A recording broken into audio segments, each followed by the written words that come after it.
Bonjour, donc à l'approche de la date de Chavzaïn Adar, Rishon, le 27 Adar, la date dans laquelle le rabbi, en Tafshin Nun Bet, en 5752, en 1992, le rabbi est tombé malade. Lorsque le rabbi s'est rendu au Ohel, au tombeau de son beau-père, le rabbi Rayatz, pour prier et lire toutes les lettres qui lui ont été adressées. Ça fait de cela 30 ans. Cette année, le Chavzaïn Adar va tomber aussi un lundi, comme cela s'est passé à cette époque-là. Donc nous allons parler un peu de cette date-là et raconter un peu les événements qui se sont passés autour de cette date. Cette date, c'est une date très douloureuse et très difficile pour l'ensemble des chassidim. C'est une date difficile pour l'ensemble du peuple juif, car à partir de cette date-là, nous n'avons pas vu le rabbi pendant de longs mois, pendant de longues semaines, et bien qu'après le rabbi est réapparu à ses chassidim, comme nous allons le raconter, mais c'était une période très très difficile, très douloureuse. Mais malgré tout, tout en étant une période difficile et une date difficile, le rabbi attend de nous que face à chaque situation dans laquelle on se trouve, nous devons continuer à agir et à avancer, et surtout être actifs davantage dans la shlichut, dans la mission que le rabbi nous a confiée, qui est celle de préparer le monde pour la venue de Mashiach. Et malgré la douleur et malgré la difficulté, on doit continuer à travailler tout en étant animé de Ivdu et Hashem Besimcha, en le faisant avec joie, avec émouna et avec bitachon et avec confiance que, sauf, au final, nous allons réussir cette mission que le rabbi nous a confiée d'amener la Goula, d'amener le Mashiach. Alors avant de raconter les événements tels qu'ils se sont passés le jour de Chavzaïn Adar, le jour du 27 Adar, lorsque le rabbi est tombé malade, et les jours qui ont précédé, les événements qui ont eu lieu autour de cette date, autour de ce qui s'est passé, il faudrait un petit peu se mettre plus dans le contexte de toute la période qui a précédé cette date-là. Alors, il faut savoir que déjà, si on remonte un peu plus en arrière, en été 1990, dans l'année Tafshin Nun 5750, au mois d'août, on a eu cette histoire, cet événement de Saddam Hussein qui a envahi le Koweït en début août 1990 et qui a été le déclenchement de la guerre du Golfe. Alors juste, je me permets de rajouter un petit détail, c'est que quelques jours avant, une petite dizaine de jours avant cette date-là, c'était le 4 août, je pense que Saddam Hussein a envahi le Koweït, c'était au début du mois de Av, Tafshin Nun. Il y a eu quelque chose d'exceptionnel qui s'est passé chez le rabbi, c'est que le rabbi a été au Ohel, a été prié sur le tombeau de son beau-père à la date de Rosh Chodesh Av.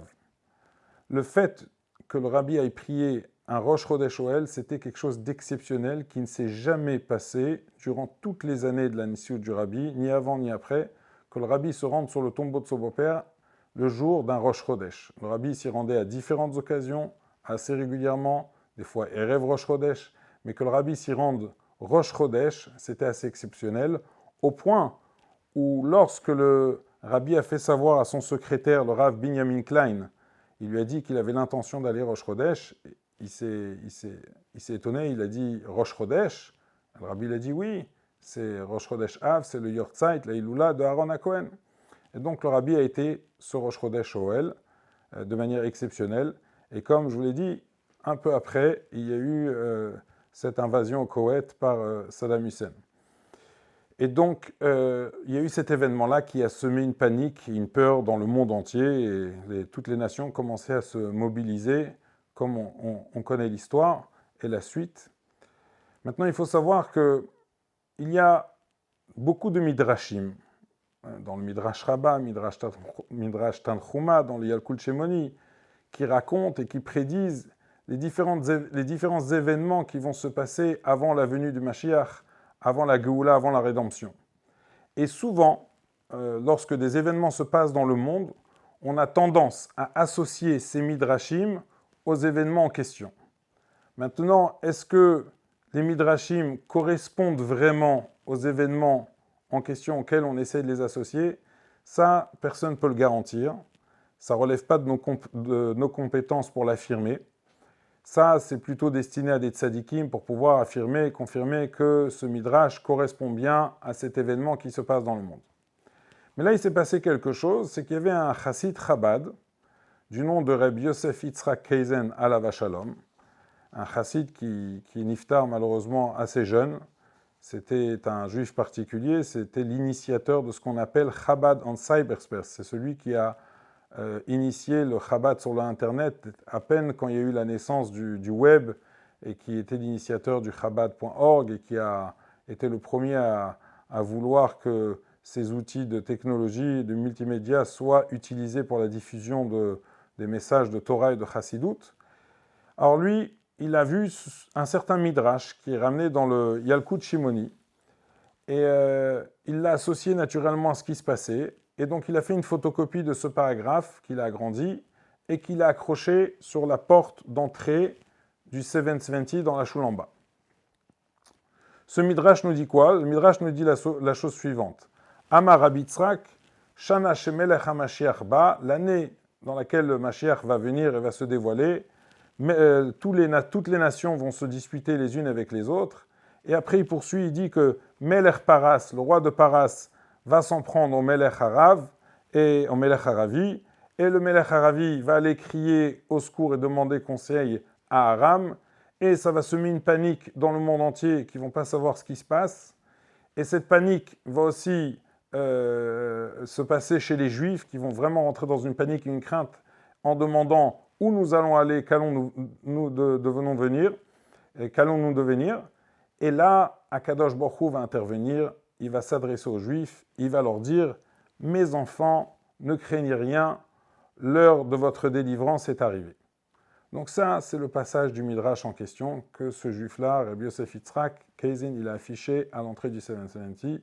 Et encore une fois, est-ce que vraiment ce Midrash correspondait aux événements qui étaient en train de se passer? On ne pouvait pas le savoir et l'affirmer et le garantir.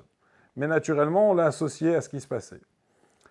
Lorsque, le jour où il l'a affiché, le rabbi est sorti de la choule après la prière du soir, après la prière de Ma'ariv, en sortant de la choule, avant de monter à l'escalier qui mène à son bureau, à sa chambre du rabbi, le rabbi s'est arrêté quelques instants devant la porte où était affiché ça, et cette affiche, et le rabbi a observé quelques instants, et après le rabbi est rentré dans sa chambre.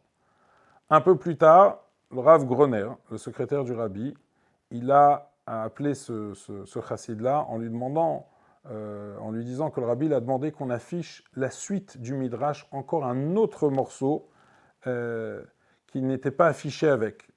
Et quelle est cette suite du Midrash que le rabbi a demandé qu'on associe, qu'on ajoute avec? C'est marqué Shanu Raboteinu, les Chachamim nous enseignent Besha Shemelech HaMashiach Ba, lorsque le roi Mashiach va venir se dévoiler pour délivrer les Juifs, Omed al-Gag Bet Hamikdash, il va se tenir sur le toit du Bet Hamikdash, il va se tourner vers les Juifs, il va leur dire aux Juifs, Anavim, Igi Azman, Geulatrem, vous les humbles, l'heure de votre rédemption est arrivée. Et le rabbi donc a demandé que cette suite soit affichée. Donc premièrement, c'était déjà une joie et de savoir que le rabbi affirme que l'association de ce midrash aux événements qui étaient en train de se passer correspondait bien. Donc le rabbi affirme que ce qui se passe dans le monde, c'est exactement ce que le midrash a prédit ici. Et deuxièmement, le rabbi nous fait savoir, il demande d'afficher la suite et d'annoncer la suite, que vraiment, ça annonce la venue de Mashiach qui est imminente, parce que ces événements nous préparent à la venue de Mashiach. Et non seulement que le rabbi a demandé que ça soit affiché avec, mais dans les semaines qui ont suivi, dans les Shabbatot qui ont suivi, lors des Farbringen, lors des rassemblements chassidiques, lorsque le rabbi s'est adressé aux chassidim, le rabbi n'a pas hésité à différentes reprises de citer à nouveau ce midrash. Et le rabbi a confirmé que il s'agissait bien des événements qui se passaient aujourd'hui. Le rabbi l'a dit lorsqu'il est marqué dans le midrash Melech Paras, ça fait référence, para, ça fait référence au territoire qui inclut l'Irak. Et le rabbi a régulièrement mentionné la suite. Il a développé l'idée du Melech HaMashiach, du roi Mashiach, qui va se tenir sur le toit du Beth Amikdash. Le rabbi a expliqué de quoi il s'agit ici, le toit du Beth Amikdash, et qui va annoncer aux Juifs qu'un Navi Migi Azman Goulatrem. Et si je peux me permettre, depuis cette époque-là, de là vient qu'on est assez familiarisé dans les différentes chansons avec cette phrase de Anavim Igi Azman Goulatrem. Donc là, le rabbi associe ces événements à la venue du Mashiach. Donc là, déjà, on rentre dans un esprit où le rabbi nous annonce de plus en plus que la venue du Mashiach est très proche et que les événements qui se passent actuellement dans le monde nous le rappellent davantage.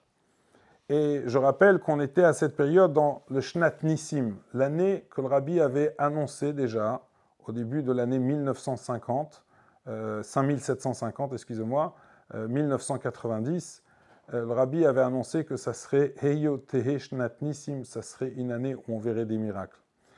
Et à l'approche de l'année qui suit, l'année 5751, Tafshin Nun Aleph, le rabbi a déjà annoncé que ça serait une année Tehe Shnat Ar Einu Niflaot, une année où on verra, on allait pouvoir voir des plus grandes merveilles encore et des plus grands miracles que ceux qu'on avait vus précédemment dans l'année de Tafshin Nun.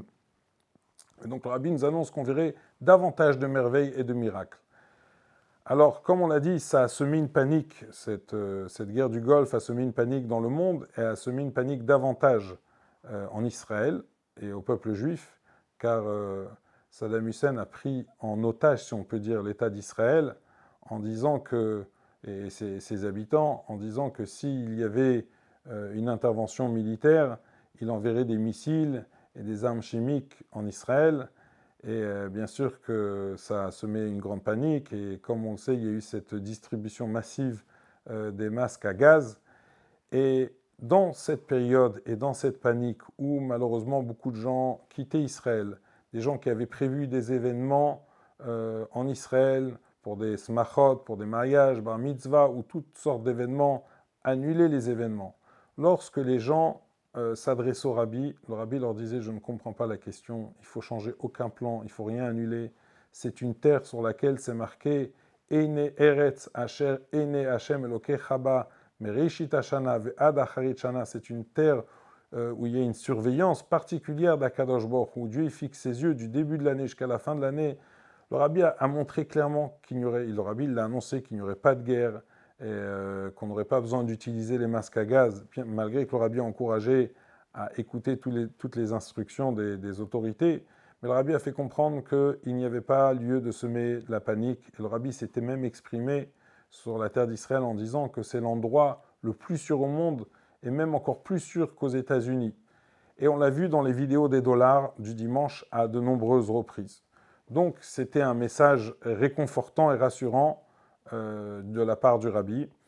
Et comme tous ceux qui connaissent l'histoire, on a bien vu que malheureusement, malgré les 39 scuds qui sont tombés, que Saddam Hussein a envoyés sur Israël, à part des gros dégâts matériaux qui ont été causés, malheureusement, on n'a vu que des miracles et que ça n'a pas coûté la vie de qui que ce soit pendant ces événements.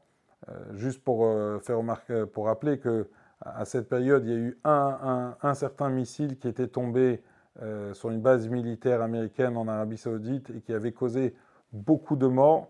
Et voilà, les 39 missiles qui étaient envoyés en Israël, si on peut dire, qui ont fait plus de peur et de dégâts matériaux que tout le mal que ça aurait pu coûter et qu'on aurait pu imaginer. Et donc ça, c'était le message du rabbi qui a été très très rassurant pendant cette période. Et encore à nouveau, le rabbi nous rappelle et nous prépare que tout ce qui est en train de se passer, c'est une étape avant la délivrance, avant la venue de Mashiach.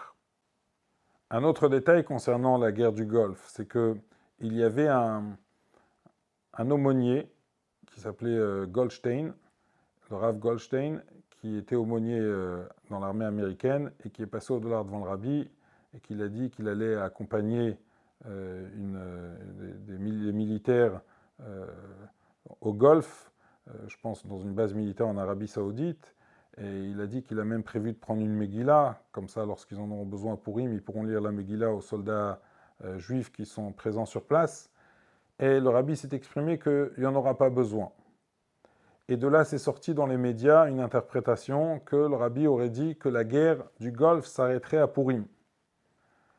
Et une fois, le secrétaire du rabbi a montré au rabbi ce qui était marqué dans les journaux, et le rabbi était étonné qu'on dise, il a montré au rabbi que c'est marqué que le rabbi a dit que la guerre s'arrêterait à Purim. Et là, le rabbi, il a dit non, façon de dire que ça soit Purim. Et finalement, la guerre s'est arrêtée à la date du 28 février 1991, et c'était bien Purim. Donc pendant cette période, on a vraiment vu comment le rabbi nous accompagnait et rassurait et a montré qu'il y aurait des miracles, tout en nous préparant à cette venue de Mashiach qui est imminente. Ce sont les miracles que le peuple juif et que les nations verraient avant le dévoilement du Mashiach, avant la rédemption.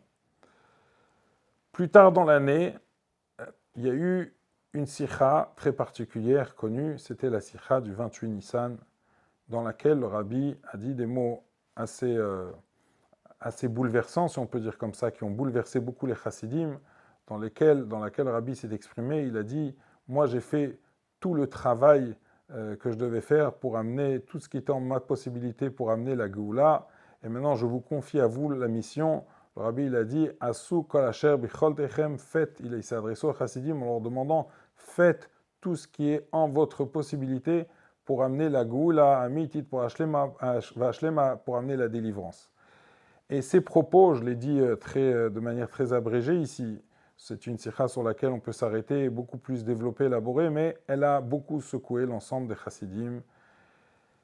Mais par la suite, le rabbi a expliqué un peu plus, ou même beaucoup plus, ce qu'il attendait des chassidim.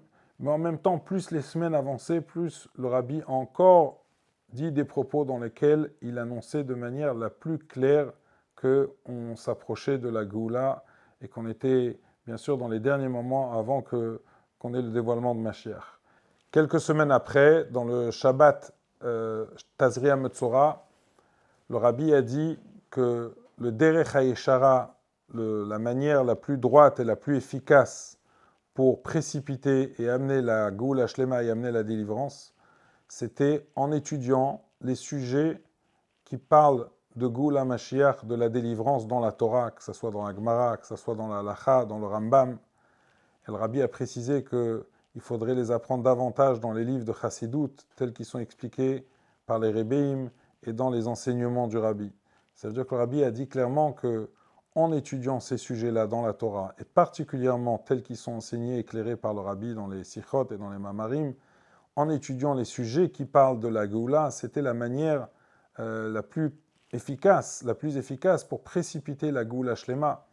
Le rabbi s'est exprimé à d'autres occasions que si on veut réveiller chez les Juifs une envie de crier Admatai, de sentir qu'on n'est pas dans notre place dans le galout et de vouloir la Géoula, parce qu'il peut y avoir un Juif qui, Baruch Hashem, vit très bien matériellement et même spirituellement, mais pas forcément qui sent le manque et le besoin de demander la Géoula et d'avoir cette gêne qu'on puisse se trouver en galoute, pour réveiller cette soif et pour réveiller cette demande chez les Juifs. C'était justement en goûtant un petit peu, en connaissant un peu plus, davantage ce qui allait se passer à la Géoula, et c'est justement en apprenant tous ces sujets, et c'est pour ça que le rabbi a donné l'instruction qu'on devait apprendre les sujets de Géoula Mashiach, les sujets qui parlent de la Géoula dans la Torah et dans les enseignements du rabbi. Et le rabbi a même distribué un Dvar Malchut, c'était un fascicule qui était composé de 4 sichot, 4 discours du rabbi qui parlaient justement, dans lesquels le rabbi justement développait des sujets de la chod du Rambam qui parlent, ou d'autres sujets qui parlent de comment va se passer la Géoula et des prophéties qui parlent de la Géoula. Donc le rabbi a demandé qu'on vive ça un peu plus, cette préparation à la venue de Mashiach, en étudiant ces sujets de Géoula Mashiach. Donc ça, c'était Shabbat Tazria Metzora, et durant tout l'été de l'année Tafshin Nun Aleph, 5751-1991, plus les Shabbatot avançaient, plus le rabbi nous annonçait de manière plus claire qu'on approchait de la Géoula Shlema, par exemple, au Shabbat Parashat Shoftim, dans lequel le rabbi a annoncé, et il a dit qu'on a mérité dans notre génération d'avoir un avis, un prophète qui nous annonce jusqu'à la nevoua ikarit, la prophétie principale, qu'elle altère les goulas, que tout de suite la goula, la délivrance va arriver, tekef umiyad mamash, inezeba, ineze Mashiach ba, que tout de suite Mashiach arrive. Donc tous ces discours qui ont été prononcés par le rabbi et qui ont été corrigés aussi par le rabbi ont davantage animé les chassidim et réveillé l'enthousiasme de la préparation à la venue du Mashiach. Et ça, c'était toute la vie, toutes les discussions qu'il y avait entre les chassidim, que ce soit les chassidim Chabad dans le monde entier, et que ce soit particulièrement les chassidim qui vivaient autour du rabbi au 770, les Bachurim. Voilà de quoi était animé, quelle était l'ambiance qu'il y avait à cette période-là. Donc bien sûr que dans l'année Tafshinun Bet, à partir de Tishri jusqu'à la date de Chavzaïn Adar, le rabbi a continué davantage à parler de tous ces sujets. Le rabbi n'a pas hésité à prendre chaque événement qui se passait dans le monde, comme par exemple, on a connu la dislocation de l'URSS, et le rabbi a dit que c'était aussi un signe de la Goula Shlema. Déjà, le rabbi a prédit que ça se passerait sans violence, sans guerre. Il y avait à cette période des shluchim qui étaient déjà sur place en Russie et qui à un moment ont voulu quitter. Et le rabbi leur a dit qu'il n'y avait rien à craindre et qu'ils devaient rester. Et finalement, ça s'est passé comme le rabbi l'a dit, tout s'est passé paisiblement. Et ils ont continué leur travail en Russie. Et c'est ça qui a permis la première vague, ou les grandes vagues de la LIA des Juifs de Russie, du RSS, en Israël. Quelque chose que le rabbi avait déjà prédit de longues années avant, dans des occasions dans lesquelles le rabbi avait demandé qu'on prépare le terrain pour pouvoir les accueillir. Et bien sûr, les shluchim du rabbi en Israël étaient mobilisés pour accueillir tous ces juifs-là et s'occuper d'eux pour les rapprocher à Torah et Mitzvot, et même pour les aider aussi sur le plan matériel. Donc voilà, le rabbi nous a montré encore un signe, encore un événement qui est un signe de ce que le rabbi il a appelé le kibbutz galuyot, ce qui va se passer lorsque le Mashiach, que tous les exilés seront rassemblés, vont retourner en Israël. Et le rabbi il a dit, ça c'était un signe, un commencement de ce kibbutz galuyot qui allait avoir lorsque Mashiach va venir.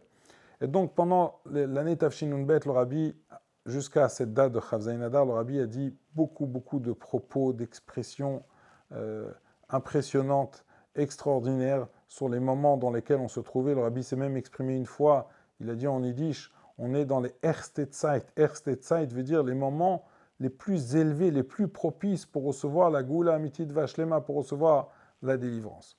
Donc ça, c'était concernant l'ambiance qu'il y avait au 770, concernant la préparation, la venue du Mashiach, liée aux événements qui se passaient dans le monde et liée aux paroles du rabbi.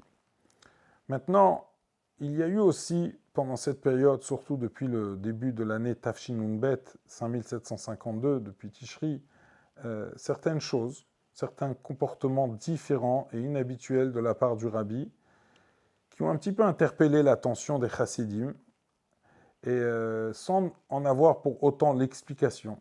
Alors à cette époque-là, on n'avait pas l'explication. Peut-être qu'aujourd'hui, on comprend un peu plus, si on peut dire. Mais on va en raconter quelques épisodes. Déjà, une première chose qui s'est passée, qui était un petit peu étrange, c'est que 20 Tishri, le 6 Tishri, c'est le Yortzeit de la rabbinite Chana, la mère du rabbi. Le rabbi est monté au Hamoud pour le chiyuv qu'il avait pour le Yortzeit de sa mère, et le rabbi a fait les Kadishim, bien sûr, et c'était pendant Aseret Yom Teshuvah, bien sûr, et c'était tombé cette année-là un Shabbat. Lorsque le rabbi a prié le Moussaf de Shabbat, lorsqu'il arrivait à la fin de la Chazarat Hashatz, dans le passage Sim Shalom, dans lequel on rajoute un paragraphe pendant les 10 jours de Teshuvah, pendant la Aseret Yom Teshuvah, on dit Besefer Chaim Bracha Veshalom ou Parnasa Tova, dans lequel on demande à Kadosh Baruch Hu qui nous écrive et qui va nous sceller dans le livre de la vie et de la Parnassa et de toutes les bonnes choses. On dit à un moment Anachnu v'chol amcha bet Israël, nous et tout le peuple juif. Et là, le rabbi a rajouté un mot. Le rabbi n'a pas dit seulement Anachnu v'chol amcha bet Israël, le rabbi a rajouté un mot qui n'est pas dans le silo. Le rabbi il a dit Ani va'anachnu v'chol amcha bet Israël. Le rabbi a rajouté Ani, moi. C'est-à-dire que le rabbi, quelque part, comme s'il a il a fait allusion, il a demandé que tout le monde soit prescrit dans ce livre-là, mais le rabbi l'a rajouté Ani, ce qui était assez étrange, ce qui était inhabituel. Il y a une autre chose qui s'est passée pendant le mois de Tishri, on ne pourra pas toutes les raconter, mais un autre épisode intéressant, c'est que le rabbi, pendant tous les jours de Sukkot, le matin, après avoir fait lui-même la bracha sur son loulav dans sa souka, le rabbi permet à tous les chassidim de faire la bracha aussi sur son loulav à lui. Donc ça veut dire qu'après que le rabbi a fini la bracha sur son loulav, le secrétaire rentre dans la souka du rabbi, le rabbi lui donne son loulav et ils vont dans la grande souka du 770 qui est dans la cour, et là-bas il y a une queue, et tous les chassidim, l'un après l'autre, ont le privilège de pouvoir faire la bracha sur le loulav du rabbi, et lorsque ça arrive le moment de la tfila du Hallel, où à nouveau le rabbi a besoin de son loulav, le loulav lui est ramené dans la choule. Et là, il y a eu quelque chose d'inhabituel le premier jour de Sukkot, c'est que le rabbi, après avoir fait la bracha sur son propre loulav, le rabbi a ouvert la porte de sa souka, et là le rabbi n'a pas donné le loulav au secrétaire qui est habituellement responsable de le récupérer et de s'occuper de le donner à chacun pour faire la bracha. Le rabbi a demandé à voir où bénissent tout le monde, tous les ochim, tous ceux qui sont venus chez le rabbi. Et le rabbi a été à l'intérieur de la grande souka jusqu'à l'extrémité de la souka, là où il y a l'emplacement où tout le monde fait la queue pour faire la bracha sur le loulav. Et là, le rabbi s'est mis là-bas, et le rabbi lui-même a été présent pendant quelques heures. Il semblerait que c'était 6 heures que le rabbi restait debout à observer chaque chassid, chaque juif, chacun qui est passé pour faire la bracha sur le loulav. Et je rappelle que le premier jour de Sukkot, on ne fait pas qu'une bracha sur le loulav, on fait la bracha al netilat loulav, on fait aussi la bracha tchecheanu. C'est un certain délai que chacun devait passer et faire cette bracha lorsque le rabbi se tient juste à côté de lui et observe chacun faire la bracha. Pourquoi le rabbi a trouvé nécessaire de regarder chacun et d'être présent lorsque tout le monde fait la bracha? Le rabbi nous en a pas donné l'explication. Peut-être que le rabbi voulait voir avant de tomber malade. Peut-être, c'est un sentiment qui a existé chez Chassidim, que le rabbi voulait voir chaque chassid, chacun qui passe, faire la bracha du loulav. Mais c'était un moment très impressionnant. Le rabbi restait debout, le rabbi refusait de s'asseoir. Le rabbi restait debout depuis à peu près 8h10 ou 8h20 jusqu'à un peu plus de 2h. Le rabbi restait donc 6 heures debout à regarder chacun faire la bracha de loulav. Ensuite, le rabbi est descendu pour la tfilat shacharit, qui est enchaîné avec Moussaf et Mincha directement puisqu'il était tard. C'est une chose qui s'est produite qu'une seule fois. Donc voilà déjà deux épisodes, deux événements qui ont interpellé un petit peu les chassidim, qu'on n'a pas compris pourquoi il y a eu ces changements de comportement chez le rabbi. Et bien sûr, quand les semaines et les mois avançaient, surtout les Bachourim et les chassidim proches et ceux qui côtoyaient le 770 régulièrement et qui priaient régulièrement dans les minyanim du rabbi, pouvaient remarquer que le rabbi était plus faible, le rabbi avait plus de mal à marcher, le rabbi avait mal aux pieds, etc. Et on commençait un petit peu à être préoccupé par la santé du rabbi. Maintenant, il y a eu encore une autre chose qui s'est passée. C'était que lors de la date du 3 Shvat, Gimel Shvat, on est à une semaine avant Yud Shvat, avant la date de l'Istalkut du rabbi Rayatz, le jour où le rabbi a pris les fonctions, le rabbi est devenu le rabbi. Une semaine avant, le rabbi a prononcé, le soir après Mariv, il a prononcé une sikha, un discours, dans lequel le rabbi il a sensibilisé les chassidim à se préparer à ce grand jour de Yud Shvat, se préparer spirituellement. Mais là, le rabbi, dans cette sikha, a introduit un sujet, et encore une fois, c'était étonnant pourquoi le rabbi a trouvé nécessaire de parler de ce sujet. Le rabbi il a parlé de l'état de santé du rabbi précédent dans ces dernières années. Et le rabbi a dit que, vu qu'il était très malade, il ne pouvait pas parler. Il a été privé de la parole. Il ne pouvait pas s'exprimer, il s'exprimait difficilement. Et ça n'a pas permis que le rabbi Rayat puisse prononcer et dire des mamarim de Chassidut, des discours de Chassidut. Et le rabbi il dit au point où son professeur, son docteur du rabbi précédent a exprimé son étonnement au rabbi précédent. Il lui a dit, comment ça se fait que vous, qui avez pour mission de diffuser la Torah, de diffuser la Chassidut en tant qu'un rabbi, vous avez été privé justement de cette faculté de la parole. Il a exprimé cet étonnement, le docteur.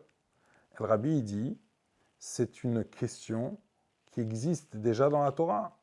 Car lorsqu'Akadosh Baruch Hu a envoyé Moshe Rabbeinu pour aller parler à Paro, Moshe Rabbeinu, au début, il a refusé. Il a dit « Ve'ech ishma'eni Paro va'ani aral sfataim » comme Moshe bégayait et il ne pouvait pas s'exprimer comme il faut. Il a dit « Je ne pourrai pas m'exprimer, transmettre ton message, ta parole à Kadosh Baruch Hu, et Paro ne pourra pas m'entendre, ne pourra pas m'écouter. » Donc le rabbi dit que c'est une question légitime, qui a sa source dans la Torah, que lorsqu'on a une mission de transmettre la parole d'Akadosh Baruch Hu, il faut qu'on soit doté pleinement de la faculté de la parole pour pouvoir exprimer et transmettre ce message. Le rabbi poursuit, il dit que Akadosh Baruch Hu a donné une réponse à Moshe Rabbeinu. Il lui a dit « Aaron achicha iye impicha, Aaron achicha iye neviecha » C'est Aaron qui prononcera les paroles devant Paro. C'est Aaron qui remplacera ta bouche. Et c'est ce qui s'est passé. Moshe et Aaron se présentaient devant Paro, et c'est Aaron qui transmettait la parole de Moshe, qui était la parole d'Akadosh Baruch Hu à Paro. Le rabbi dit, à notre époque, aujourd'hui, lorsque le rabbi était privé de la parole, si on peut dire, qui représente, qui remplace le Aaron Achicha, qui remplace la parole du rabbi. Et là, le rabbi dit aux chassidim, c'est les chassidim, par le fait que nous, on va étudier les discours et les mamarim et les sichot et les enseignements du rabbi. Ça, c'est le Aaron Achicha Yimpicha. Ça, c'est ce qui va remplacer la parole du rabbi. Et là, le rabbi encourage les chassidim à davantage s'investir et s'impliquer dans les sichot et les mamarim du rabbi en tant que préparation à Yud Shvat. Mais bien sûr qu'après cette sikha, ça a encore une fois interpellé tout le monde. Pourquoi le rabbi a trouvé nécessaire de parler de l'état de santé du rabbi Rayatz, de parler de sa difficulté dans la parole, etc., etc.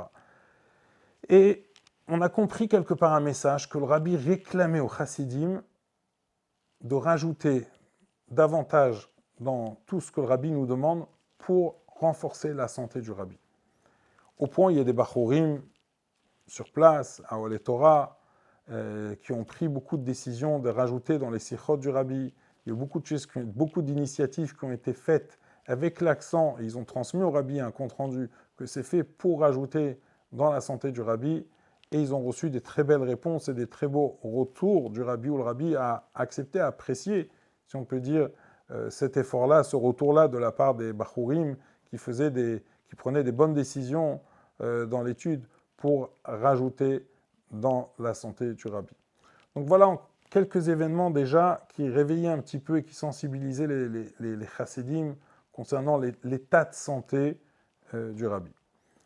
Ça n'empêchait pas que pendant toute cette période, le rabbi continuait normalement à faire des farbringen, à dire des sichot. Et non seulement que le rabbi disait des sichot, mais le rabbi il en disait de manière beaucoup plus fréquente qu'habituellement, même lorsque ce n'était pas une date chassidique particulière en semaine. À différentes occasions, le rabbi prononçait des discours et des sichot, et le rabbi distribuait des choses, et le rabbi continuait avec les dollars, malgré les efforts que ça demande au rabbi. Il y a eu encore un événement qui s'est passé pendant cette période, qui a marqué beaucoup tout le monde, et qui a montré encore combien le rabbi prenait à cœur chaque chose qui se passait. C'est qu'il y a eu une tragédie qui s'était passée à Kronheitz, qu'il y a eu une femme qui a été assassinée par une personne qui s'était introduit dans son appartement, un cambrioleur ou quelqu'un mal intentionné qui s'était introduit dans son appartement, et elle a été retrouvée assassinée dans des conditions atroces. C'était une mère de famille. Il semblerait que ce n'était pas juste un assassinat, qu'il y a eu une lutte, un combat entre elle et l'agresseur. Et c'était une grosse tragédie. Ça a fait beaucoup de scandales, bien sûr. Ça a attiré beaucoup les médias sur le problème d'insécurité dans lequel les habitants se sentaient. Et donc, il y a eu l'alvaya, l'enterrement de cette femme-là, qui s'est passé un vendredi. Et il y a eu énormément de monde qui était présent, en plus de tous les médias qui étaient présents à cette levaya. Donc, bien sûr, ça a affecté tout le monde, surtout qu'elle a laissé des enfants, et surtout les conditions dans lesquelles elle a été, les conditions atroces dans lesquelles elle a été assassinée.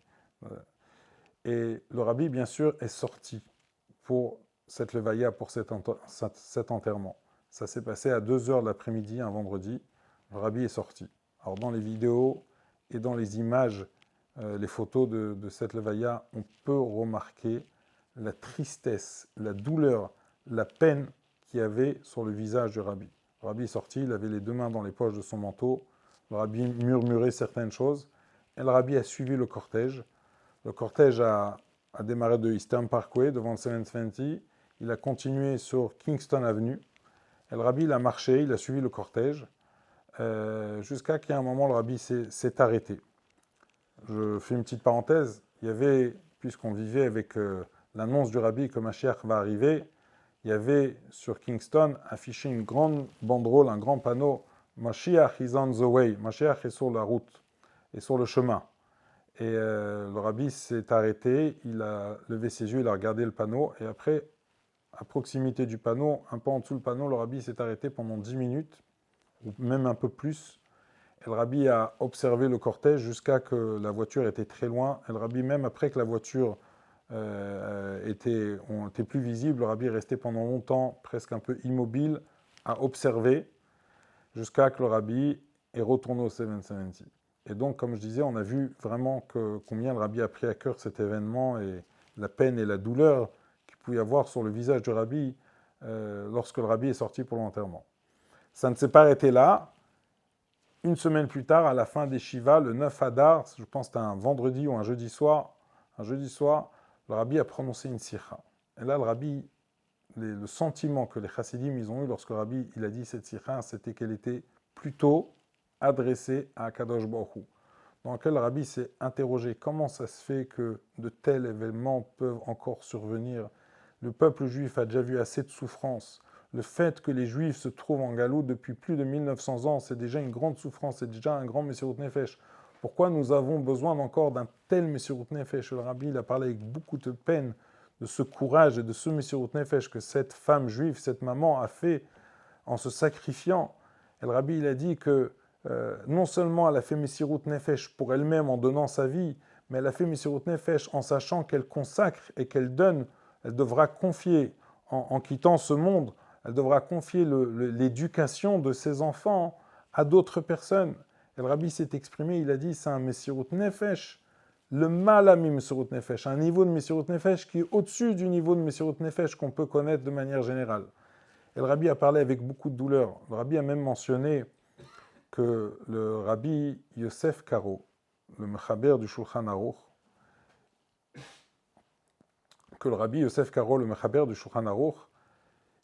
il devait mourir par Messirut Nefesh.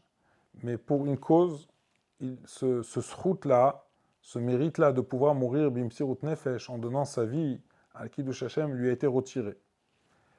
Et ça lui a été considéré comme, si on peut dire, une punition.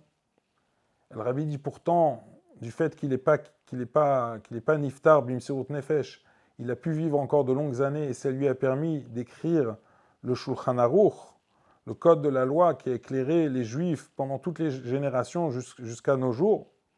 C'est un grand mérite, mais malgré ce mérite et ce privilège qu'il a eu de pouvoir écrire ce grand œuvre du Shulchan Aruch, le fait qu'il n'a pas pu avoir ce Messirut Nefesh lui a été considéré comme une punition. Le rabbi dit tout ça pour montrer combien c'est inévaluable la grandeur du Messirut Nefesh. Et donc revenons à cette femme du Messirut Nefesh qu'elle a eu, et comme le rabbi l'a appelé Messirut Nefesh, le mal à Messirut Nefesh.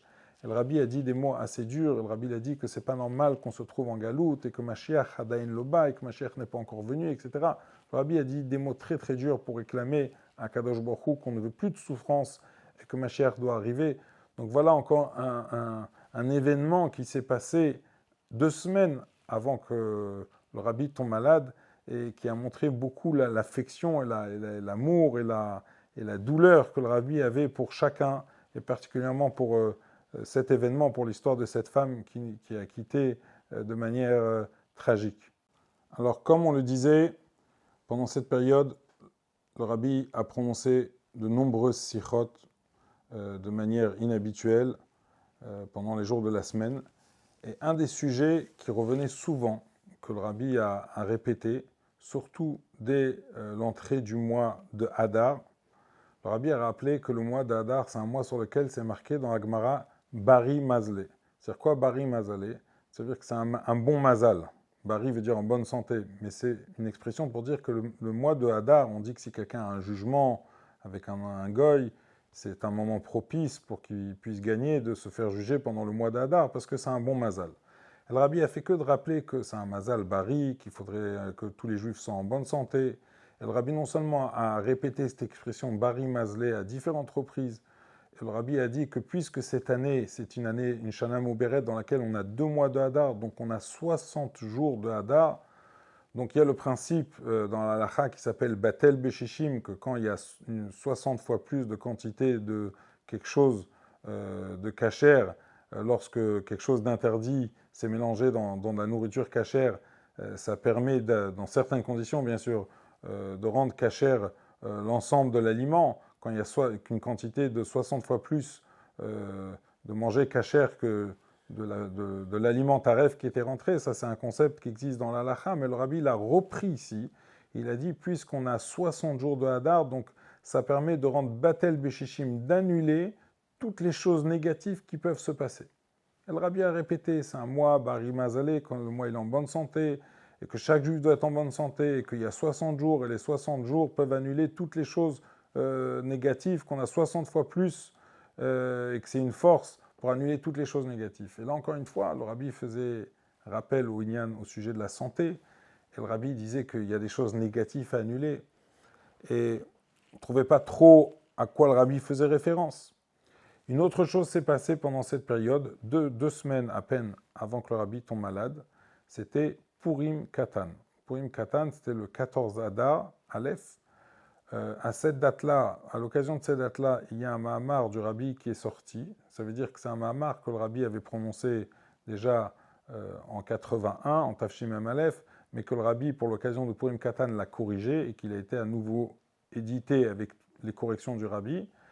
Et lorsque le Rabbi est sorti pour aller au Hel, il a pris ce Mahamar qui venait de sortir, d'être publié, et il a donné à Rav Groner, et il a dit qu'il avait l'intention de le distribuer ce soir à chacun. Et le Rabbi a demandé qu'on ajoute avec $2, et le Rabbi a rajouté qu'il voudrait que distribuer avec du lekar. Du lekar, c'est le gâteau au miel. Le gâteau au miel, c'est ce qu'on a l'habitude de donner pendant Tishri, avant Yom Kippour, avant Rosh Hashanah, où le Rabbi distribue du lekar, du gâteau au miel, et même dans les communautés, on a l'habitude de l'un à l'autre se demander du gâteau au miel, et c'est quelque chose qui est réservé à la période de Tishri. Mais là, le Rabbi a demandé que, en plus du Mahamar, il y ait $2 et du lekar. Pourquoi du lekar? Le Rabbi ne nous a pas dit pourquoi il veut distribuer du lekar. C'est aussi une des choses qui était étrange, si on peut dire inhabituelle. Et donc le Rabbi a été au Hel.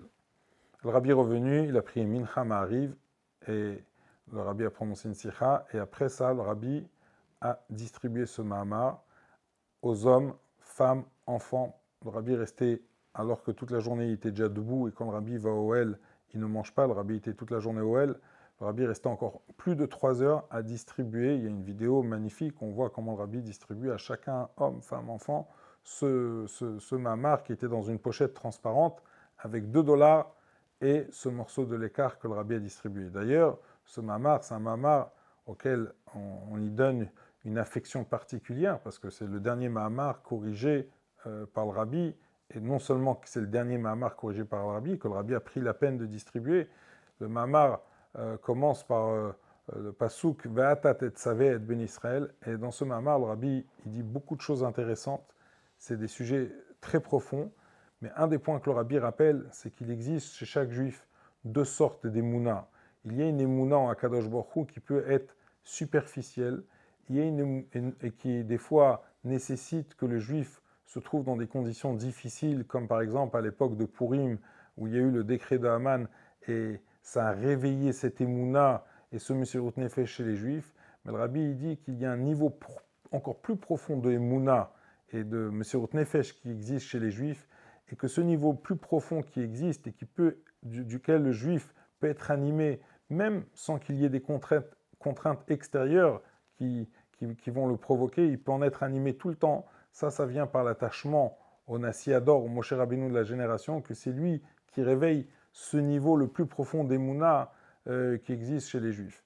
Et il y a dans ce Mahamar une expression en yiddish, c'est un Mahamar en hébreu, mais il y a des fois des petites nuances que les Rebbeim exprimaient en yiddish.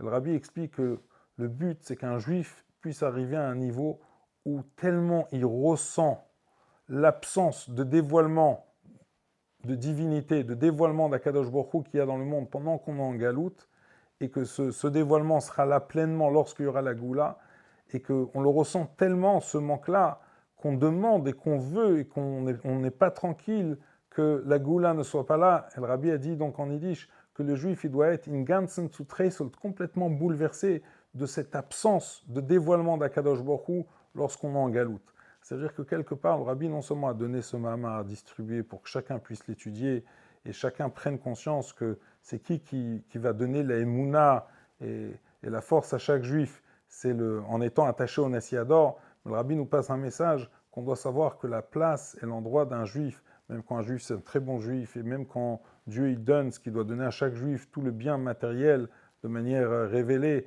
et que le juif aussi c'est un bon juif spirituellement, mais malgré tout, on doit arriver à un certain niveau, une certaine prise de conscience en étudiant la Torah et la Chassidoute, qu'on est dans un exil où on est en l'absence d'un certain dévoilement d'Akadosh Baruch Hu, et ça doit nous manquer au point où on est bouleversé, on va tout faire pour pouvoir amener la Goula. Donc voilà un certain message que le Rabbi transmet par ce Mahamar, et on a vu encore une fois que même dans l'état physique plus faible dans lequel le Rabbi s'y trouvait, après avoir été au L quelques heures, le Rabbi a pris le temps et la peine de rester encore debout pendant des heures pour distribuer ce contraste avant d'avoir mangé à chacun et à chacune et aux enfants aussi.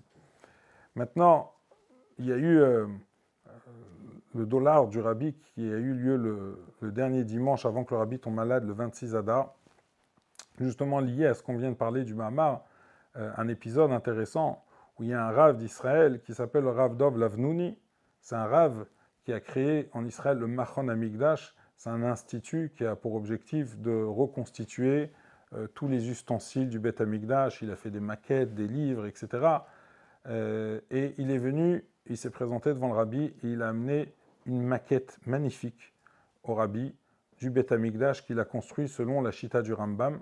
Alors, il faut savoir que cette maquette a été construite avec une très très grande précision. Il a utilisé des outils qui lui permettaient de mesurer au millième du millimètre. C'était sur une échelle de 1 sur 200 pour que toutes les dimensions en miniature correspondent aux réelles dimensions qu'il y avait dans le Beth Hamikdash, que ce soit pour l'ensemble du Beth Hamikdash, mais pour tous les kélim et tous les ustensiles du Beth Hamikdash. Alors, il arrive avec sa maquette, il la présente au Rabbi, il ouvre le couvercle, le toit, etc. Il montre au Rabbi, il dit voilà, ça c'est le Beth Hamikdash qui a été fait selon la Shita du Rambam. Il donne son livre au Rabbi, le Rabbi lui donne des brachot, et il s'apprête presque à partir avec la maquette, qu'à un moment, on remarque dans la vidéo que le Rabbi s'approche vers la maquette. Et naturellement, tout le monde s'approche, on est curieux de voir qu'est-ce que le Rabbi cherche. Et le Rabbi dit, où est le Kevesh à Misbeach? Le Kevesh à Misbeach, c'est la rampe du Misbeach de l'autel sur lequel on faisait les sacrifices. Et donc lui, il montre au Rabbi là où se trouvait la rampe. Et le Rabbi, il observe et il dit, mais ça doit être beaucoup plus grand. Et lui, il répond, non, on a fait selon les proportions, comme je vous ai dit, il a fait vraiment quelque chose, il a utilisé des outils pour être très très très précis. Alors le Rabbi dit, bon, certainement que vous avez fait comme il faut, et le Rabbi donne bracha vatzlacha, et ce Rav Dov Lavnouni, il quitte. A priori, on peut s'étonner, ça veut dire quoi que le Rabbi demande, est-ce que le kevesh, la rampe, devait être plus grande? Comment le Rabbi peut savoir combien elle est plus grande, combien elle est plus petite, dans des dimensions en si miniatures? Comme ça, le Rabbi, en observant de loin, demande, est-ce que ça devrait être un peu plus grand? En tout cas, lui, quand il retourne en Israël, il a repris ses outils, il a mesuré à nouveau, et il a vu qu'il manquait 3 millimètres. C'est assez important, c'est assez significatif par rapport à ces tailles en miniature. Et donc on peut être impressionné de voir combien le Rabbi a eu Ruach HaKodesh et a su le rectifier dans toute cette précision qu'il a eue dans cette belle maquette, qu'il y avait une certaine erreur, il y avait une imprécision. Mais j'entendais une fois un chassid qui exprimait un autre sentiment sur la manière d'analyser cet épisode. Il disait, oui, certes, le Rabbi a Ruach HaKodesh, et il peut savoir ce que nous, on ne sait pas et ce qui manque. Mais il dit, en vérité, le rabbi, c'est Emet. Le rabbi, c'est la vérité. Le rabbi est le Beth Amikdash, le rabbi est le Mashiach, le rabbi est la Goula, le rabbi est la Torah, c'est une seule chose. Et lorsque le rabbi, c'est une seule chose avec le Beth Amikdash, le rabbi, c'est une seule Emet, une seule vérité avec le Beth Amikdash. Naturellement, s'il y a un manque dans le Beth Amikdash, le rabbi le ressent. Et peut-être que c'était un message que le rabbi a voulu faire passer, qu'on doit tellement vivre, être une seule chose avec toute la Torah et tous les sujets de Goula Mashiach, que lorsqu'il y a un manque quelque part, c'est quelque chose que nous-mêmes, on va ressentir naturellement, toujours dans l'esprit, qu'on vit avec ces choses-là, comme le rabbi l'a dit dans le Mamar Vatatetzavi, jusqu'à qu'on est complètement perturbé de ce manque et de cette absence de dévoilement de Mashiach, de dévoilement de divinité, tant que la Goula n'est pas venue. Donc voilà, ça c'était un épisode qu'il y a eu donc, au dollar, après cette distribution du Mamar Vata Tetzavé. Après, il y a eu le Shabbat. Le Shabbat, le dernier Shabbat, avant que le rabbi tombe malade, donc le Shabbat 25 Adar, le rabbi a Farbringen, c'était Shabbat Parashat Vayakel, Parashat Shkalim. Et là, le rabbi a parlé, a développé certaines idées et de sujets un peu particuliers.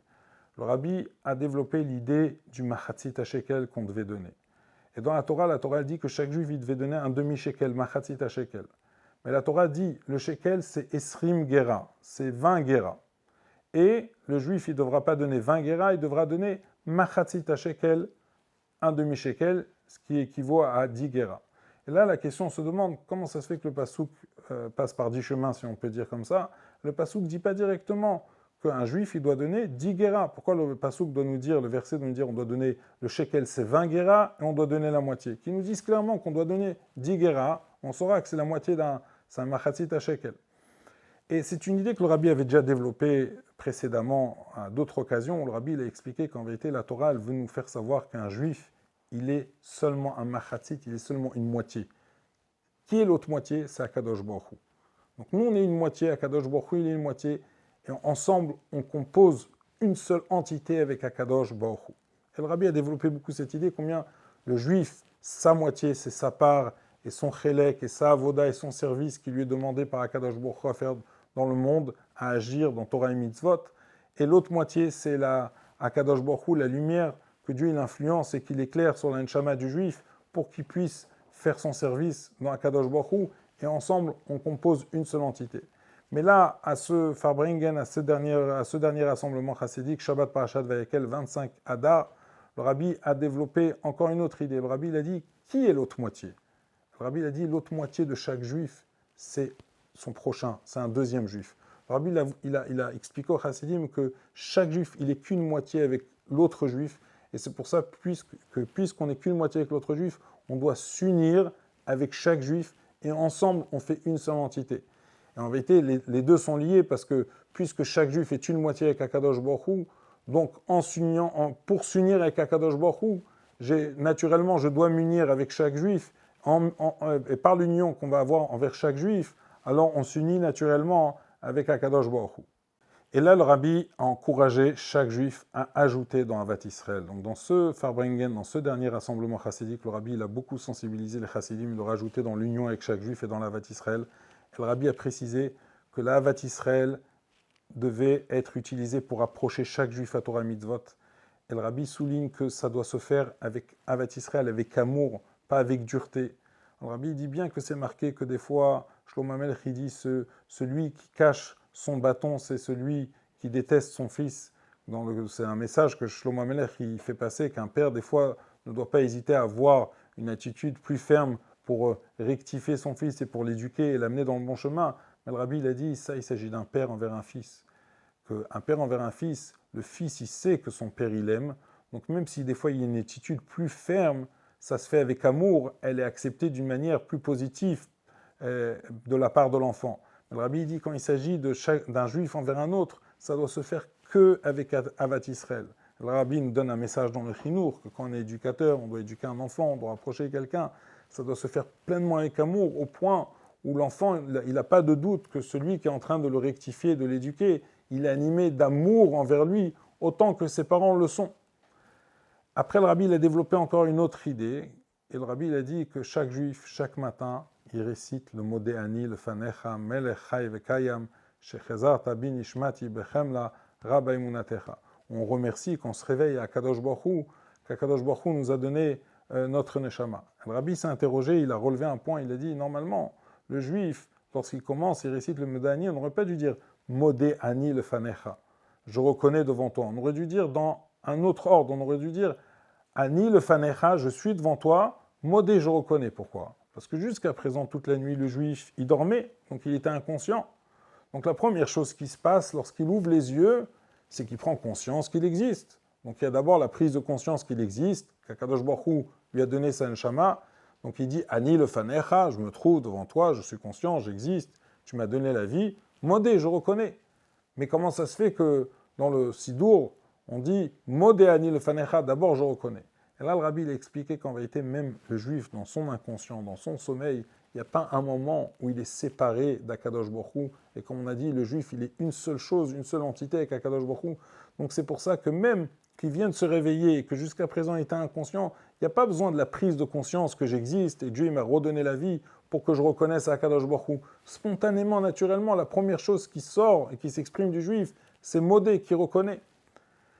Et peut-être que c'est aussi un message que le rabbi nous donne dans notre manière de vivre avec le rabbi. Il y a deux manières qu'un chassid peut vivre le rabbi. On peut se rappeler qu'on a un rabbi, que le rabbi nous donne des brachot, que le rabbi nous a donné des enseignements. Mais ça peut être d'une manière qu'on vit, on a toute notre activité, on est à Nil, on est le Fanecha, on est là, et de temps en temps, modé, on se rappelle de ce qu'on doit se rappeler, de notre attachement et des oraot que le rabbi nous donne. Mais là, quelque part, le rabbi nous fait savoir qu'un chassid, dans cette cacheroute avec le rabbi, ça doit être d'une manière de modé, qu'il n'y a pas un seul moment, même quand il est dans d'autres activités de sa vie, il est toujours connecté, attaché avec son attachement, son cacheroute avec le rabbi. Donc ça, c'était le Farbringen. Alors, vous savez que le rabbi, dans la semaine, en fin de semaine, corrigeait le Farbringen qui avait été rédigé après par les chassidim qui ont révisé et qui ont répété le Farbringen. Le dimanche soir et le dimanche après-midi, on recevait déjà différentes abrégés qui ont été rédigés sur le Farbringen qui s'est passé Shabbat, parce que les chassidim voulaient déjà savoir dès dimanche quels étaient les propos, les sujets, les enseignements que le rabbi a dit le Shabbat, et on le recevait les dernières années par fax. Mais il y a une initiative qui a été prise lors des dernières années, que 20 minutes après la sortie de Shabbat, on pourrait recevoir par fax un concentré de 20 lignes de ce que le rabbi a prononcé le Shabbat. C'était un challenge que certains Bachouim s'étaient donné pour pouvoir faire bénéficier à tous les chassidim, dès la sortie de Shabbat en Amérique, de savoir déjà un petit peu ce que le rabbi a dit, il a prononcé pendant Farbringen Shabbat. Ça s'appelait le taktir, c'était un concentré d'une vingtaine de lignes de ce que le rabbi a prononcé Shabbat. C'était quelque chose qui était envoyé directement après Shabbat, que le rabbi ne revoyait pas et ne corrigeait pas. Et là, à la surprise, le rabbi a demandé au secrétaire qu'on lui fasse parvenir ce taktir. Et le rabbi, se concentrait, cet abrégé du Farbringen. Et le rabbi, il a fait quelques corrections. Et seulement après ces petites corrections que le rabbi il a effectuées, il a été envoyé par fax au chassidim du monde entier. Encore une fois, quelque chose qu'on n'a pas compris pourquoi. Le rabbi a trouvé nécessaire, justement ce Motzei Shabbat, de rectifier, de corriger et de visionner ce taktir, ce résumé du Farbringen avant qu'il soit envoyé à tout le monde. Maintenant, dimanche, Chavavada, le 26 Adar, le lendemain donc de ce Shabbat, le rabbi a distribué le dollar. Le dollar a duré de longues heures. Si je me souviens bien, ça a commencé vers 14h et ça a fini vers 7h ou après 7h du soir. Le rabbi était déjà très très très fatigué. Mais c'est un dollar magnifique. On a vu beaucoup de choses impressionnantes. Combien le rabbi donne, combien le rabbi donnait de brachot, combien il y a de gens qui ont eu de miracles grâce aux brachot qu'ils ont reçu ce dollar-là. Je fais une petite parenthèse. Lorsque le rabbi est tombé malade, et une fois on a entendu parler le Rav Groner en direct pour nous donner des nouvelles du rabbi, lorsqu'il a parlé du moment du dollar, il a éclaté en sanglots, il a pleuré, et lui il était celui qui était à côté du rabbi pendant tous les dollars. Il a dit, on ne s'imagine pas toutes les portes du ciel qui étaient ouvertes à ce moment-là et toutes les brachot que le rabbi donnait aux gens un par un qui demandaient dans tous les domaines des brachot. Le rabbi donnait $1 et bracha vatzlacha, mais le jour de ce dollar, Chavav Adar Aleph, il y a eu beaucoup de gens qui ont reçu de belles brachot. Déjà, un des derniers passages qu'il y a eu dans le dollar, c'est un journaliste qui est passé et qui a demandé au rabbi, ce journaliste, il venait du New York Post, il a demandé au rabbi quel était son message. Le rabbi lui a dit, tu dois écrire que Mashiach arrive très bientôt, et pas seulement qu'il arrive, qu'il est déjà là en chemin. Donc voilà un des derniers messages qu'on a entendus lors de ce dollar du rabbi. Il y a ce fameux épisode magnifique, on peut le voir dans les vidéos, de cette petite fille qui est dans les bras de son père et qui passe devant le rabbi et qui s'exprime et qui dit « Rabbi Milubavitch, I love you, Rabbi, je t'aime ». Et à un moment, le rabbi lui donne un nouveau dollar, il lui dit « That's for your love », ça c'est pour ton amour. Donc on a pu constater l'affection que le rabbi avait pour chacun. Il y a un juif d'Angleterre qui passe et qui dit au rabbi « Je voudrais vous remercier parce qu'il y a 3 ans, vous m'avez béni pour avoir un enfant. Et Baruch Hashem, j'ai eu un enfant. » Et le rabbi lui dit « Merci pour ton retour de m'annoncer des bonnes nouvelles, parce que pas tout le monde fait de cette manière. » C'est-à-dire que le rabbi exprime que ça lui fait plaisir qu'on lui annonce de bonnes nouvelles et qu'il attend qu'on le fasse de cette manière. Il y a quelqu'un qui passe, qui demande une bracha pour son fils qui va faire bar mitzvah, qui soit un talmid racham. Le rabbi il a dit « faut pas oublier qu'il devrait être aussi un chassid. » Et déjà dans cette période, des gens qui sentaient que le rabbi était un peu plus faible souhaitaient au rabbi une bonne santé. Et d'autres personnes déjà, puisqu'on approche de Yudalef Nissan, le 11 Nissan, le jour de l'anniversaire du rabbi, les gens commençaient à souhaiter au rabbi Mazal Tov pour son Yom Houledet. Il y avait eu une campagne en Israël, suite aux paroles du rabbi qu'on doit se préparer à la Goula, avec des panneaux qui ont été affichés dans tout Israël, qui ont été faits par l'organisation Chabad en Israël, dans lesquels était marqué « Ikonu le biat HaMashiach », préparez-vous à la venue du Mashiach, avec le soleil. Et il y a la personne de la compagnie qui a fait imprimer ces panneaux et qui passe avec le shliach et qui montre la photo au rabbi et qui reçoit des brachot du rabbi. Donc un dollar très particulier. Il y a encore une chose qui s'est passée lors de ce dollar, c'est que le rabbi s'est tourné vers le Rav Groner à un certain moment et lui a demandé « Est-ce qu'il y a encore une longue queue ?» Et c'était assez inhabituel que le rabbi fasse ce signe de fatigue, si on peut dire comme ça. Et donc le Rav Groner a demandé au responsable d'arrêter la queue. Mais quand le rabbi a entendu ça, il s'est tourné à nouveau vers le Rav Groner et il a dit qu'on n'empêche aucune personne de passer ici. Ça veut dire que malgré cette fatigue que le rabbi avait, le rabbi n'a pas voulu que qui que ce soit soit privé de pouvoir passer et demander des brachot au rabbi. Maintenant, le soir, il y a eu Ma'ariv, et après, le rabbi est retourné dans son bureau. Le lendemain matin, il y a eu la tfila de Shacharit au 770, habituellement avec le rabbi. Il y a un bachour qui avait un chiyuv, qui avait perdu sa mère, qui s'appelle Nahum Erentroy, et qui a raconté que lui, il était au Hamoud, et que lui, il était là pendant toute la tfila. C'était un lundi, il y a eu Kriyat Torah, le rabbi montait à la Torah, il a remarqué que le rabbi était extrêmement fatigué, mais il a dit que la veille, vers 3 heures du matin, il est revenu sur Kronite d'une shlichut qu'il a eue, il est passé devant le 770, devant la chambre du rabbi, il a pu observer que la lumière du bureau du rabbi était allumée. Il faut savoir que pendant la période avant Chav Zayin Adar, le rabbi a fait beaucoup de rangements dans son bureau, a demandé qu'on prenne des livres, qu'on les amène à la Sifriya. Il a beaucoup arrangé certaines choses qui étaient dans son bureau. Et on sait que la seule chose que le rabbi a gardée sur sa table, sur son bureau, c'est les 4 gros volumes de ce qu'on appelle le Sefer HaShluchim, le livre où il y a la photo de tous les Shluchim du monde, depuis jusqu'à cette date-là. Et ça montre l'attachement et l'affection que le rabbi il a eu, qu'il a pour les shluchim et pour la voda de la shlichut, que c'est la seule chose que le rabbi il a laissé sur son bureau. Et d'ailleurs, ces 4 gros livres de Sefer HaShluchim sont actuellement toujours posés sur le bureau du rabbi. Pour ceux qui vont des fois prier dans le bureau du rabbi, on peut les voir. Donc, le rabbi a été au Ohel, comme on l'a dit tout à l'heure.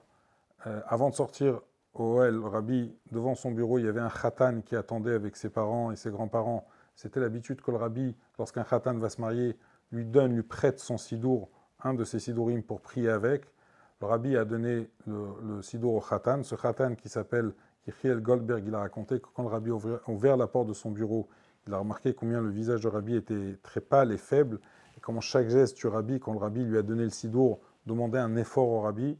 Le rabbi lui a dit qu'il pourra demander toutes les brachot. Le rabbi lui a cité des brachot pour son mariage, qu'il puisse construire un édifice éternel.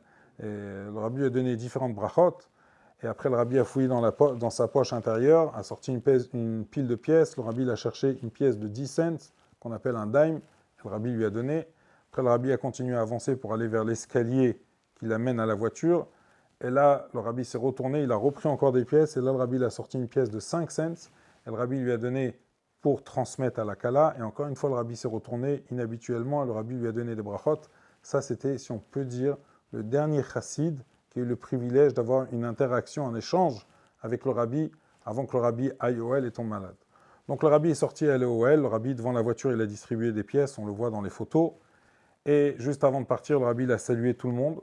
Le groupe de gens qui étaient devant la voiture que le rabbi a salué, c'est un groupe de Français qui étaient venus accompagnés par le Rav Pesner avec l'école Sinaï. C'est un groupe de Français, on peut le voir dans les photos. Et cette photo dans laquelle le rabbi salue, connu, que c'était adressé à ce groupe-là et aux gens qui étaient autour. Et donc le rabbi est parti au Ohel. Vers 17h45, les gens qui étaient au 770, ils ont pu apercevoir le Rav Groner et le Rav Binyamin Klein partir tout de suite en voiture en panique. Et on a entendu que quelque chose s'était passé au Ohel. Le Rav Krinsky qui était présent, qui était le chauffeur et le secrétaire du rabbi, qui était présent au Ohel à côté du rabbi, il a raconté que le rabbi se préparait à quitter l'Ohel comme habituellement. Et là, à ce moment-là, l'événement où le rabbi a eu l'attaque cérébrale s'est passé en sa présence devant lui. Il y a des ambulances qui sont venues, je passe les détails, ils ont eu un peu de complications pour pénétrer jusqu'à là-bas. Et finalement, les chassidim attendaient devant le 770, et à la tristesse de tout le monde, le Rav Krinsky revient avec la voiture du rabbi, mais le rabbi n'était pas dans la voiture, le rabbi était dans une ambulance. Et là a commencé toute une longue période, on n'a pas pu voir le rabbi, mais toute l'attention des chassidim était de rajouter dans les bonnes décisions et l'achlatot et des télim, comme le rabbi l'avait fait savoir à l'époque, où en 5738, en 1977, quand le rabbi a eu la crise cardiaque, ce qui rajouterait dans sa santé, c'était les achlatot et les bonnes décisions et les tfilotes que les chassidim et le klal Israël allaient faire. Et jusqu'à que la première fois que le rabbi est apparu à nouveau chassidim de manière exceptionnelle, c'était lors de Shavuot, Tafshin Nun Gimel, Tafshin Nun Bet, excusez-moi, quelques mois plus tard. Et après, donc pendant toute cette période, on n'a pas pu voir le rabbi. Il y a eu d'autres événements qui se sont passés. Yud Aleph Nissan, on ne pourra pas tout raconter actuellement. Et la première fois où le rabbi a commencé à réapparaître de manière régulière au chassidim, c'était depuis le deuxième jour de Rosh Hashanah Tafshin Nun Gimel, où après les Tkiyot, les chassidim ont pu voir le rabbi pour la première fois depuis longtemps. Et après, depuis cette période-là, le rabbi sortait assez régulièrement, surtout lors des Tfilot et Ma'ariv, dans la petite pièce qu'ils ont construite à l'arrière du 770. Et après les Tfilot, le rabbi sortait à son balcon, et à ce moment, les chassidim pouvaient voir le rabbi, les chassidim chantaient Yechia de Neinu, que le rabbi a encouragé. Et voilà comment s'est passée toute cette longue période. Et Chavzaïn Adar, de l'année d'après, Tafshin Nun Dalet, 1994, 5754, il y a eu un grand kinous Itororut pour prier, puisque c'était la date où le rabbi était tombé malade. Et malheureusement, à cette date-là, cette même date-là, à nouveau, le rabbi a eu une deuxième attaque cérébrale beaucoup plus sévère. Et depuis, le rabbi est resté à l'hôpital jusqu'à Gimel Tammuz. Donc, comme on a dit au début, c'est une période très très douloureuse, très difficile, mais en même temps, on ne doit pas oublier vivre avec tout ce que le rabbi, les outils que le rabbi nous a donnés, soit la Havat Israël, soit le fait de rajouter dans l'étude des sikhot du rabbi pour ajouter dans la parole du rabbi, et soit de rajouter dans l'étude des sujets de Geoula Mashiach pour vivre ces moments-là et pour se préparer, pour précipiter la Geoula Amitit Vashlema. Donc pour terminer avec une dernière anecdote, le rabbi s'est exprimé souvent concernant le rabbi précédent que le rabbi ne reste pas un balchov, le rabbi ne reste pas débiteur. Ce qui veut dire, c'est que tous ceux qui font et qui œuvrent pour le rabbi, dans la shlichut du rabbi, dans la avoda du rabbi, dans les enseignements du rabbi, le rabbi va toujours leur rendre et leur rembourser avec beaucoup de brachot dans tous les domaines. Alors, pendant la période où le rabbi était malade, en Tafshin Nun Dalet, en 1994, il y a eu un moment où le rabbi avait besoin de faire une analyse de sang. Et pour avoir les résultats, c'est une analyse qui prend quelques jours, qui demande quelques jours pour obtenir les résultats dans un laboratoire d'analyse médicale classique. Il y avait deux frères du nom de Suntag qui avaient un laboratoire et qui était à Flatbush. Et ils ont été sollicités par le Rav Groner pour savoir est-ce qu'ils pouvaient faire l'analyse médicale plus rapidement. Et eux, ils ont pris sur eux de le faire, et en quelques heures, ils ont pu avoir les résultats. Et Rav Groner leur a dit, sachez que le rabbi aime s'acquitter de toutes ses dettes, et le rabbi ne veut pas rester sans payer, donc faites-nous la facture afin qu'on vous règle ce que ça a coûté. Et donc, ils ont reçu les résultats, mais la facture, ils ne l'ont jamais reçue. Après Gimel Tammuz, quelques semaines après, tout de suite après, ce juif-là a appelé Rav Groner. Il a dit, vous savez, j'ai toujours pas envoyé la facture. Rav Groner lui a dit, bien sûr, envoyez-la nous et on va vous régler. Il lui a dit, non, non, non, moi, ce que je demande en échange, c'est que ça fait pas mal d'années que j'ai pas eu d'enfant. Et je demande que tu ailles prier au Ohel du Rabbi pour demander une bracha pour moi. Cette bracha, ça sera, si on peut dire, la manière du Rabbi de s'acquitter de la dette et pour que j'ai des enfants. Et chose qui a été faite. Maintenant, Rav Groner était dans les shivas de son frère, et il y a un des juifs de Kronait qui s'appelle Rav Ingi Bisriski. C'était quelqu'un qui a un infirmier, qui a beaucoup œuvré, qui était dévoué à côté du Rabbi pendant cette période où le Rabbi était malade. Et il était en visite chez Rav Groner pendant les shivas, et il lui a rappelé cette histoire. Et Rav Groner lui a raconté que Lamed Hadar, à peine 9 mois après, ce juif-là, il a eu, ce propriétaire du laboratoire, il a eu un enfant.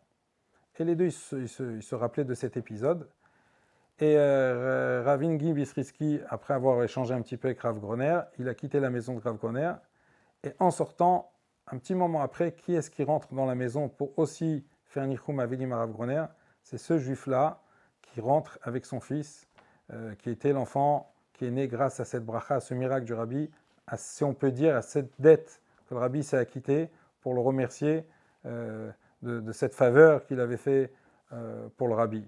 Donc ce qu'on en retient, c'est que même dans ces moments difficiles, le Rabbi ne reste pas débiteur, le Rabbi ne reste pas Baal Chov.